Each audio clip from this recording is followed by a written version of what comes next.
Hello guys, welcome back to our channel Fantasy World. இன்னைக்கு என்ன வீடியோல என்ன பார்க்க போறோம் அப்படின்னா ஐஓஎஸ்யோட எபிசோட் 10 கான எக்ஸ்பிளனேஷன் தான். போன எபிசோட எண்டிங்ல தான் ஆசரி கூரோட ரெண்டு பேருமே ஆசிட் மேல பயங்கரமா கோவப்பட்டிருப்பாங்க. அது எதுக்குன்னு சொல்லி நீயாவே கண்டுபிடிக்கணும் அப்படின்னு சொல்லிட்டு நம்ம நோசிமி சொல்லிட்டு போயிருப்பாரு. ஆசிட்டோமே படுத்துக்கிட்டு அவங்க கோவப்பட்டதுக்கான ரீசன் என்னவா இருக்குன்னு சொல்லி தான் யோசிச்சுட்டே இருக்கிறான். அன்னையோட டோகசியும் அப்படியே குளிச்சுட்டு வந்துட்டு என்னடா இப்படியே படுத்து கிடக்குற எங்கேயும் வெளியே போலையா அப்படின்னு சொல்லிட்டு கேட்கறான். எனக்கெல்லாம் இங்க வெளியே போறதுக்கு எந்த இடமும் இல்ல அப்படின்ட்டு ஆசிட்டோவும் சொல்றான். அடுத்த சீன்ல ஆசிட்டோ வந்துட்டு டாச்சிபானா ஓட்டம் ரெண்டு பேரும் வழி அனுப்ப இருந்திருக்கா. உங்களுக்கு கேம்ப் இன்னையோட ஓவர் ஆகுது. சோ ஒரு 10 நாள் எடுத்து பிரேக், அதுக்கப்புறமா ஸ்கூல் ஸ்டார்ட் ஆக போகுது. 10 நாள் லீவ் வந்துட்டு பக்கத்து ஊர்க்காரங்க எல்லாருமே அப்படியே போயிட்டு வந்துறாங்க. அங்க டாச்சிபானா ஓட்டம் வந்துட்டு எங்க ஊர் பக்கத்துல தான் இருக்கு அப்படின்னு சொல்லிட்டு அவங்கள கிளம்பிடுறாங்க. ஆனா ஆசிட்டோவால கிளம்ப முடியல. அவங்க ஊர் ரொம்பவே தூரத்துல இருக்கிறதுனால அவன் 10 நாள் இங்க தான் இருக்க போறான். ஓட்டமும் வந்துட்டு நான் போய் எஸ்பீரியன் டீம்ல ஜாயின் ஆயிட்டேன்னு சொல்லிட்டு நிறைய கேர்ள்ஸ் கிட்ட சீனை போடுவேன், மாசா இருக்கும் அப்படின்னு சொல்லிட்டு போறான். அவங்க வழி அனுப்பி பேசிட்டு அடுத்து டோகசி வந்து வழி அனுப்ப வரான். இன்னொரு பக்கம் ஆசிரியமே வீட்டுக்கு போறான். அவன் ஆசிட்டோ பார்த்துட்டு எப்பயுமே எதுவும் பேசாம அப்படியே முறைச்சுக்கிட்டே போயிடுறான். ஆசிட்டோக்கு வந்துட்டு ரொம்பவே ரூம்ல போர் அடிக்குது. சரி நான் என்னோட ஃப்ரெண்ட்ஸ்க்காக கால் பண்ணலாம் அப்படின்னு சொல்லிட்டு பண்ண போறான். இல்ல அதை எதுக்கு பண்ணிக்கிட்டு நான் இங்க வந்ததுல இருந்து எதுவுமே அச்சீவ் பண்ணல. அப்புறம் பாங்கிட்டு நான் என்னன்னு போய் பேசுறது, நான் இங்க வந்து கிட்டத்தட்ட ஒரு மாசம் ஆகுது, இங்க ஒண்ணுமே அச்சீவ் பண்ணல. இப்ப நான் என்னன்னு போய் அவங்க கிட்ட பேசுறது, அதை பத்தி யோசிக்க கூட வாயமுடுறா. இங்க உட்கார்ந்து இருக்கிறதுனால ஒரு பிரயோஜனமும் கிடையாது. இன்னைக்கு ஃபுல்லா நான் வழக்கம் போல பிராக்டிஸ் பண்ண போறேன் அப்படின்னு சொல்லிட்டு பால் எடுத்துட்டு பிராக்டிஸ் பண்ண போறான். அந்நேரம் வேற யாரோ கதை திறந்து ஆசிட்டோ அப்படின்னு சொல்றாங்க. யாரோட பார்த்தா நம்ம ஹானா வந்திருக்கா. ஆசிட்டோ நல்ல வேலை நீ ஊருக்கு போலையா, எனக்கு தெரியும் நீங்க தான் இருப்பேன்னு சொல்லி நினைச்சேன். நீ நம்மளோட ஸ்கூல் இதுவரை பார்த்தது இல்ல, வா நீ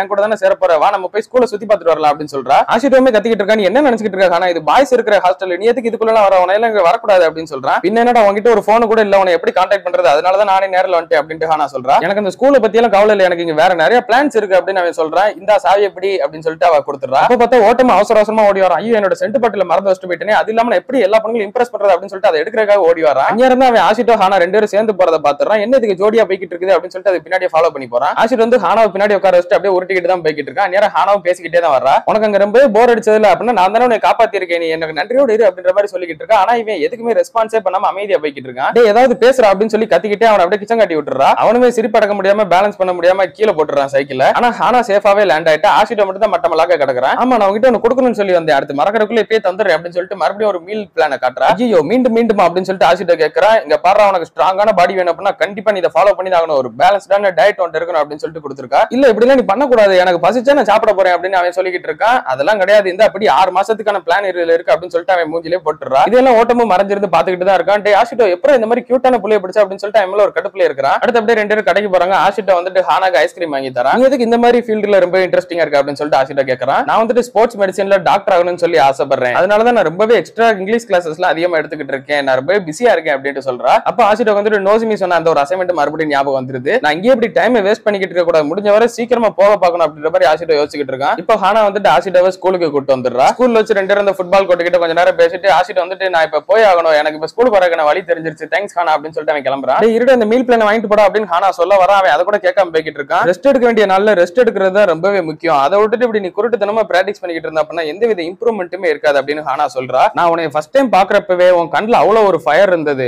ஆனா அது போக போக சில நேரத்துல கோவமா கூட மாறுது உனக்கு, அப்படியா உனக்கு என்னைய பத்தி அவ்வளவு என்ன தெரிய போகுது அப்படின்னு சொல்லிட்டு ஆசிட்டோ கேட்கறான். நான் உன்னை செலக்ஷன்லயும் பார்த்தேன், செலக்ஷன் முடிச்சுட்டு இங்க வந்தப்ப ஃபர்ஸ்ட் நடந்த அந்த ஒரு மேட்ச்லயுமே பார்த்தேன், உனக்கு ஏதாவது ப்ராப்ளமான ஒரு சிச்சுவேஷன் இருக்கிறப்ப அது எனக்கு ரொம்பவே பேடா ஃபீல் ஆகுது, அது எனக்கு ரொம்பவே கவலையா இருக்குது. எதுக்கு அப்படின்னா என்னோட ஃபேவரட்டான பிளேயர் அவரை மாதிரி நீ இருக்கிறதுனால. சரி நான் இப்ப எக்ஸாக்டா என்னதான் பண்ணணும்னு சொல்ல வரேன், எனக்கு சத்தியமா புரியவே இல்லை அப்படின்னு சொல்லிட்டு ஆசிட்டோ கேட்கறான். அதை கேட்டுட்டு ஹானாவுமே சிரிக்கிறா. ஆனா ஆசிட்டோ கட்டுப்புல அவ கையில இருந்த அந்த ஒரு மீல் பிளான புடிங்கிறான். அப்புறம் பாரு இன்னொரு விஷயம், இந்த மாதிரி இந்த விஷயத்துல எனக்கு பண்ணி கொடுத்துக்கிட்டு இருக்காத, ஒரு கியூட்டான பொண்ணு இந்த மாதிரி தேடி தேடி வந்து ஒரு பையன் கிட்ட பேசினா எல்லாரும் கொஞ்சம் தப்பா தான் நினைப்பாங்க, அதனால இந்த மாதிரி என்கிட்ட வந்து பேசிக்கிட்டு இருக்காத, இது என்னோட உடம்பு, இது எப்படி பெஸ்டா பாத்துக்கணும்னு சொல்லி எனக்கு நல்லாவே தெரியும். அப்புறம் உன்னோட ஃபேவரட் பிளேயர் மாதிரி நான் இருக்கேன்னு சொல்லிட்டு அடிக்கடி எல்லாம் இப்படி சொல்லிக்கிட்டு கிடக்காத, ஏன்னா நான் ஒன்னும் அவர் கிடையாது. இல்ல நான் ஒன்னும் அப்பெல்லாம் சொல்ல வரல அப்படின்னு ஹானா சொல்றா. இப்ப நான் பண்ண வேண்டியது எல்லாமே பிராக்டிஸ் மட்டும் தான். நான் இந்த யூத் டீம் பிளேயர்ஸ் எல்லாம் பார்த்ததுக்கு அப்புறம் தான் அவங்களுக்கு விட எவ்வளவு பின்தங்கி இருக்கேன்னு சொல்லி எனக்கு தெரிஞ்சது. இங்க எனக்கு ரொம்பவே கம்மியான டைம் தான் இருக்கு, வெறும் 3 வருஷத்துக்குள்ள நான் இங்க ஏதாவது பண்ணி ஆகணும். சோ நான் இப்ப ஜஸ்ட் பிராக்டிஸ் மட்டும் தான் பண்ணணும் அப்படின்னு சொல்லிட்டு கடுப்புல கத்திக்கிட்டு இருக்கும்போதே அப்படியே ஆஃப் ஆயிடுறான். இவ்வளவு நேரம் கோவத்துல அப்படியே கண்ணா பின்னாடி கத்திக்கிட்டு இருந்தவன் அந்நேரம் மட்டும் ஆஃப் ஆயிட்டா. என்னடான்னு பார்த்தா ஹானா அங்க அழுதுகிட்டு இருக்கா. அவ அப்படியே அழுதுகிட்டே பின்னாடி நடந்து போக ஆரம்பிச்சிட்டா. உன்னோட பைக் வேணாமா அப்படின்னு சொல்லிட்டு ஆசிட்டோ கேட்கறான். அவ பின்னாடி போன வேகத்துக்கு அப்படியே திரும்ப ஓடி வரா. அந்த ஸ்பீடுக்கு ஜம்ப் பண்ணி மூஞ்சிலே ஒற்றே எத்துதான். பேப்பர் எல்லாம் அப்படியே ரெக்க கட்டி பறந்துகிட்டு இருக்கு. ஹானா அவ சைக்கிள் எடுத்துட்டு போயிடுறா. அவனுக்கு இப்ப என்னடா நடந்தது அப்படின்ற மாதிரி செம்ம வலியோட வேற உட்காந்துக்கிட்டு இருக்கான் பையன். அந்நேரம் ஓட்டமும் அப்படியே பின்னாடி வந்துகிட்டு தல இந்த ட்ரிப் அடி கொஞ்சம் ஓவரோ அப்படின்ற மாதிரி வந்து கேட்டுக்கிட்டு இருக்கான். நீ என்னடா இன்னும் ஊருக்கு போலையா அப்படின்ற மாதிரி அவன் கேட்கறான். எனக்கு தெரிஞ்சதுடா, நீ மத்தவங்களோட ஃபீலிங்ஸை சரியாவே புரிஞ்சுக்க மாட்டேங்கிற, லைக் நேத்து கேம்ல நடந்த மாதிரி அப்படின்னு சொல்லிட்டு சொல்றான் ஓட்டமும். இந்த சீன் இங்கே கட்டாகுது. இப்ப அடுத்த நாள் ஆகுது, ஸ்கூல காட்டுறாங்க. ஃபர்ஸ்ட் டே ஸ்கூலுக்கு எல்லாரும் வந்திருக்காங்க. இவங்களோட கிளாஸ்ல தான் ரொம்பவே முக்கியமான கேரக்டர்ஸ் எல்லாம் இருக்கிறாங்க. லைக் இவங்க டீமுக்கு ஸ்பான்சர் பண்ற அந்த கைடோ அந்த ஒரு பொண்ணு இங்க தான் இருக்கும். அப்புறம் நம்ம யூமா ஓட்டமோ ஆசிரியா அவன் கூட ஒரு 2 பசங்க, அப்புறம் டோகசி ஆசிட்டோ அவங்க எல்லாரும் ஒரே கிளாஸ்ல தான் இருப்பாங்க. ஆசிட் வந்து உட்காந்து அந்த மீல் பிளானே தான் தான் பாத்துக்கிட்டு இருக்கான். நேரம் நேத்து ஓட்டம சொன்ன விஷயத்தையும் யோசிச்சு பார்ப்பான். அப்பவுமே ஓட்டம நீ என்னடா சொல்ல வர எனக்கு புரியலையே அப்படின்ற மாதிரி தான் இருந்திருப்பான். அவன் அதே கன்ஃபியூஷன்ல ஆசிரியை பாத்துக்கிட்டு இருக்கும்போது குறுக்கால இந்த கௌசிக் வந்தா அப்படின்ற மாதிரி ஓட்டம தலையை கொண்டு வரான். மச்சான் 10 நாள் ஆச்சு நம்ம கோச் தலையை கொடுத்த அந்த ஆன்சரை கண்டுபிடிச்சா இல்லையா? அப்புறம் என்ன சுத்தி இருக்க அந்த அழகான பொண்ணுங்களை வச்சு நான் இன்வெஸ்டிகேட் பண்ணதில்ல. ஆனா வந்துட்டு நம்ம பில்டிங்கே கிடையாது, அவ வந்துட்டு அட்வான்ஸ்ட் இங்கிலீஷ் வேற பில்டிங்ல இருக்கா. சோ நீ அவளை பாக்குறதுக்கான சான்ஸே கிடையாது. அப்புறம் என்னோட இன்வெஸ்டிகேஷன் பத்தி எனக்கு இன்னொரு விஷயமும் தெரியும். பொண்ணுங்க கிட்ட சண்டை போட்டா 24 மணி நேரத்துக்குள்ள போய் சாரி கேட்டுறோம். ஆனா நீ அது கேட்கல, 10 நாள் ஆச்சு, அதனால கண்டிப்பா இந்த சண்டை முடியாது அப்படின்னு சொல்லிட்டு இருக்கான். ஆஷிட்ட வந்துட்டு அப்பவும் ஆசிரியர் அப்படியே பாத்துக்கிட்டே அப்படியே படுத்துறாடா போங்கடா அப்படின்னு சொல்லிட்டு இவமா வந்துட்டு நீ ஏதோ ஒரு விஷயத்துல கஷ்டப்படுறன்னு சொல்லி எனக்கு புரியுதுடா, ஆனா நம்மளோட லீக் மேட்ச் வர்ற வரைக்கும் இப்படி இருந்துராது அப்படின்னு சொல்றான்.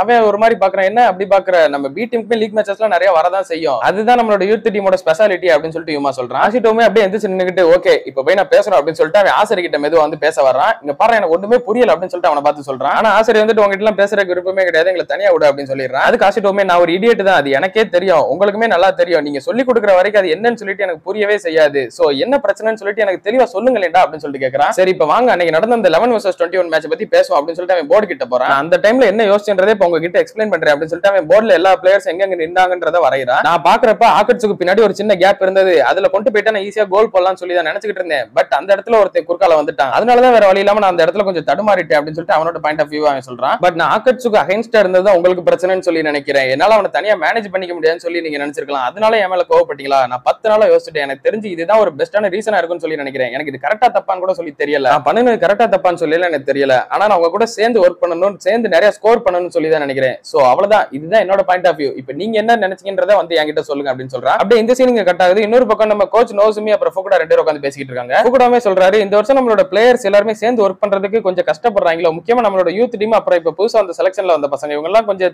சேர்றதுக்கே திணற மாதிரி தெரியுது அப்படின்னு சொல்லிட்டு இருக்காரு. அதுலயும் ரொம்ப முக்கியமா நம்ம ஆஷிட்டோ தான் அப்படின்னு சொல்லிட்டு நோசுமியுமே சொல்றாரு. ஃபுகுடா உன்னோட கோச்சிங் மெத்தட் எப்பவுமே சூப்பரா தான் இருக்குது, பட் இருந்தாலும் இவன் கிட்ட நம்ம டைரக்டாவே கொஞ்சம் அட்வைஸ் கொடுக்கலாம்னு சொல்லி நினைக்கிறேன் அப்படின்னு அவர் சொல்ல வராரு. அது முட்டாள்தனம், ரொம்பவே சோம்பேறியான கோச் மட்டும் தான் அவங்களோட ஸ்டூடெண்ட்ஸை வந்துட்டு இந்த மாதிரி ட்ரெயின் பண்ணுவாங்க, அவங்களுக்கு தேவையான ஆன்சர் எல்லாத்தையுமே அந்த கோச்சே சொல்லிட்டாங்க அப்படின்னா அவனுக்கு அங்க என்ன வேலை, அவன் யோசிக்கவே மாட்டான். சோ ஆசிட்டோ எனக்கு தெரிஞ்சு ஓகேவா தான் இருப்பான்னு சொல்லி நினைக்கிறேன், கண்டிப்பா அவன் அதுக்கான ஆன்சரை கண்டுபிடிச்சிருவான், கொஞ்சம் அதிகமாவே டைம் எடுத்துக்கிட்டாலும் அப்படின்னு சொல்லிட்டு ஃபுகுடா சொல்றாரு. இப்போ கிளாஸ காட்டுறாங்க. கூரடா வந்துட்டு இந்த மாதிரி ஃபுட்பால் டிஸ்கஷன் பண்ற எனக்கு ரொம்ப பிடிச்சிருக்கேவா, நானும் வந்து ஜாயின் பண்ணிக்கிறேன் அப்படின்னு சொல்லிட்டு கூரடா இப்ப அவன் பாயிண்ட் ஆஃப் வியூல பேச போறான். அவன் கிட்ட வந்துட்டு நீ இன்னும் உன்னோட டேனே சொல்லி முடிக்கல, சோ இது உன்னோட டேன் தான், ஏன்னா ஆக்கட்சு கிட்ட நீ பால் இருக்கிறப்ப நிறைய வழியில யோசிச்சிருப்ப இல்லையா, என்னென்ன வழியெல்லாம் யோசிச்சுன்னு சொல்லி எங்க கிட்ட எக்ஸ்பிளைன் பண்ணு அப்படின்னு சொல்லிட்டு கூரடா மறுபடியும் ஆசிட்டோ கிட்டே அதை கொடுக்குறான். சரி நான் இப்ப சொல்றேன், என்னோட ஃபர்ஸ்ட் ஐடியா வந்துட்டு நான் வந்துட்டு டாச்சிபானாக்கு லெஃப்ட்ல பாஸ் பண்ணணும், அந்நேரம் டாச்சிபானா வந்துட்டு அங்க இருக்க ஆப்போசிட் விங்குக்கு கொடுத்துடணும், நான் வந்துட்டு அந்நேரம் மிடில்ல ஓடி வருவேன், அதுக்கப்புறமா அங்க இருந்து ஆசிரியர் வந்துட்டு எனக்கு பால கொடுப்பான், அதுக்கப்புறம் நான் அங்க ஸ்கோர் பண்ணிடுவேன், அவ்வளவுதான். சரி அப்புறம் அப்படின்னு சொல்லிட்டு நம்ம கூரடா கேட்கறான். அவன் இன்னொரு சினாரியோவை இதே மாதிரி எக்ஸ்பிளைன் பண்றான். இதே மாதிரி எக்கச்சக்க இது சொல்றான், ஆனா சொல்ற எல்லாத்துலயுமே கடைசியில ஆசிட்டோ மட்டும் தான் கோல் அடிக்கிற மாதிரியே இருக்குது. ஆசிரியருக்கு இதை கேட்டு லைட்டா காண்டாகுது. டேய் நீ என்னடா இப்படி சொல்ற, எல்லாத்துலயும் நீ மட்டும் தான் கோல் அடிக்கிற மாதிரி இருக்குது அப்படின்னு சொல்லிட்டு கேட்கறான். அதுவும் கரெக்ட் தான், அப்படின்னா உன இங்க இருந்து தூக்கிடலாம் அப்படின்னு சொல்லிட்டு கூரடா டஸ்டர் எடுத்து அவன் ஆசிட்டோட பொசிஷன் அழிச்சு விட்டுறான். டேய் இருங்கடா, இதுக்குதான் நீங்க ரெண்டு பேரும் எம்எல்ஏ இப்ப கோவப்பட்டீங்களா, என்னடா நினைச்சுக்கிட்டு இருக்கீங்க, நான் ஃபார்வர்ட் ஆடுறேன்டா, நான் எப்படி ஸ்கோர் பண்றத பத்தி திங்க் பண்ணாம இருப்பேன், நான் எஸ்பீரியனுக்கு வந்தது வேர்ல்டுல பெஸ்ட் ஃபார்வர்டர் ஆகணும்னு சொல்லிட்டு தான் அப்படின்னு சொல்லிட்டு ஆசிட்டோ சொல்றான். ஆசிரியமே கடுப்பட உனையெல்லாம் எப்படி இந்த டீம்ல செலக்ட் பண்ணாங்கன்னு சொல்லி எனக்கு தெரியல, நீ வந்துதான் எங்களோட யூத் டீம் பிளேயர்ஸோட இடத்தை பிடிச்சுக்கிட்ட, உன்னாலதான் அவங்க எல்லாருக்கும் சான்ஸ் கிடைக்காம போயிடுச்சு அப்படின்னு சொல்றான். என்னடா நீ என்ன சொன்ன அப்படின்னு சொல்லிட்டு ஓட்டமு கேட்கறான். ஓட்டமு நான் உன்கிட்ட எதுவுமே பேசல அப்படின்னு சொல்லிட்டு ஆசிரியர் சொல்றான். நானும் ஆசிட்டோவும் கஷ்டப்பட்டு இந்த செலக்ஷன்ல வந்திருக்கிறோம், உனக்கு இப்ப அதுதான் பிரச்சனைனா நான் அதை கேட்டுட்டு சும்மா இருக்க மாட்டேன், உன்னோட டீம் மெம்பர்ஸ் இடத்த அவன் எடுத்துக்கிட்டானா, இதெல்லாம் ரொம்பவே முட்டாள்தனமா இருக்கு அப்படின்னு சொல்லிட்டு ஓட்டமு சொல்றான். ஆசிரியருக்கு கடுப்பாய் ஓட்டமு சட்டையை பிடிச்சிடறான். ரெண்டு பேரும் அவங்களோட ஃப்ரெண்ட்ஸ் எல்லாம் எப்படியே தடுத்து நிறுத்த ட்ரை பண்ணிட்டு இருக்காங்க. அந்நேரம் கூரடாவும் ஆசிரியர் கிட்ட நீ என்னதான் இருந்தாலும் இப்பெல்லாம் பேசிருக்க கூடாதா, இனிமே இப்படி எல்லாம் சொல்லாத அப்படின்னு சொல்லிட்டு சொல்றான். அதுக்கப்புறம் தான் ஆசிரியர் கொஞ்சம் அமைதியாகிறான். அப்படியே இந்த சீன் முடியுது. அதுக்கப்புறம் சாயங்காலமா ஆசிட்டோ ஸ்கூல் முடிச்சதுக்கு அப்புறம் நடந்து போய்கிட்டு இருக்கான். அந்நேரம் ஆப்போசிட்லயே கோச் நோசுமி வர்றாரு. அவருமே வந்துட்டு கரெக்டான டைமிங்ல வந்துடுறாரு. நான் உன்கிட்ட தான் பேசணும்னு சொல்லி நினைச்சேன், ஏன்னா நெக்ஸ்ட் வீக்ல இருந்து நீ ஸ்டார்டிங் லைனப்ல விளையாட போற அப்படின்னு சொல்றாரு. அதை கேட்டு ஆசிட்டோக்கு செம ஷாக்கா இருக்குது. இருந்தாலும் நான் கொடுத்த அசைன்மெண்ட் நீ முடிச்சே ஆகணும், அதுக்கான ஆன்சரை நீ கண்டுபிடிக்கல அப்படின்னா அடுத்த 3 மாசத்துக்கு உன எந்த மேட்ச்லயும் இறக்கவே மாட்டேன், சோ உன்னோட லைஃபே இதை டிபெண்ட் பண்ணி தான் இருக்குன்னு நினைச்சுக்கிட்டு அதுக்கான ஆன்சரை கண்டுபிடிக்க பாரு அப்படின்னு சொல்றாரு. அப்படியே கட் பண்ணி இதோட இந்த ஒரு எபிசோட முடிக்கிறாங்க. சோ இதுக்கப்புறமா ஆசிட்டோ அதுக்கான ஆன்சரை கண்டுபிடிச்சு அவன் ஸ்டார்டிங் லைனப்ல உள்ள போனானா இல்லையான்றத அடுத்தடுத்த எபிசோட்ஸ்ல நம்ம தொடர்ந்து பார்க்கலாம். அதுல நீங்க தொடர்ந்து பார்க்கணும்னு நினைச்சீங்க அப்படின்னா மறக்காம நம்ம சேனலை சப்ஸ்கிரைப் பண்ணி சப்போர்ட் பண்ணுங்க. அப்படியே இந்த எபிசோட் பிடிச்சிருந்தா மறக்காம ஒரு லைக்கையும் போட்டு போயிருங்க. நான் உங்களை இன்னொரு நல்ல வீடியோல மீட் பண்றேன். Bye guys.